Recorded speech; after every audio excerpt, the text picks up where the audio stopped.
நான் இன்னைக்கு வந்து 3 உருளைக்கிழங்கு எடுத்திருக்கேன். அந்த உருளைக்கிழங்கை வேக வச்சு உரிச்சு எடுத்து வச்சிருக்கேன்.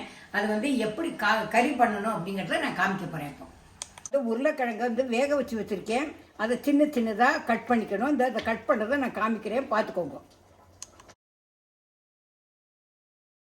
இதை கட் பண்ணியாச்சு. இதை வந்து நான் ஒரு பவுலில் வந்து ட்ரான்ஸ்ஃபர் பண்ணுறேன்.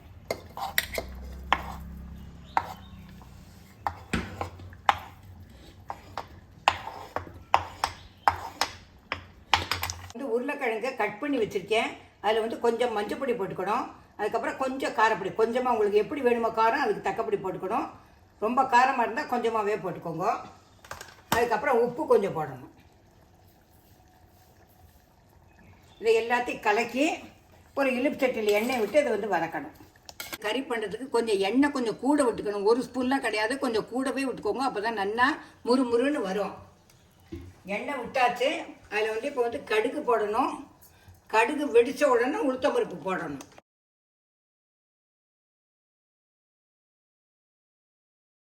இப்போ வந்து உளுத்தம்பருப்பு போடுறேன். உளுத்தம்பருப்பு கொஞ்சம் லைட் ப்ரௌனாக வரணும். வந்த உடனே இந்த உருளைக்கிழங்கை போடணும்.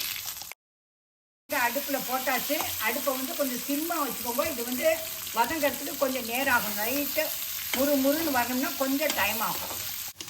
உருளைக்கிழங்கு முறுமுறு உருளைக்கிழங்கு கறி ரெடி ஆகிடுத்தோம். இப்போ வந்து இதை வந்து ஒரு இதில் பாத்திரத்தில் ட்ரான்ஸ்ஃபர் பண்ண போகிறேன். நல்ல ரோஸ்டான உருளைக்கிழங்கு கறி ரெடி பண்ணியாச்சு.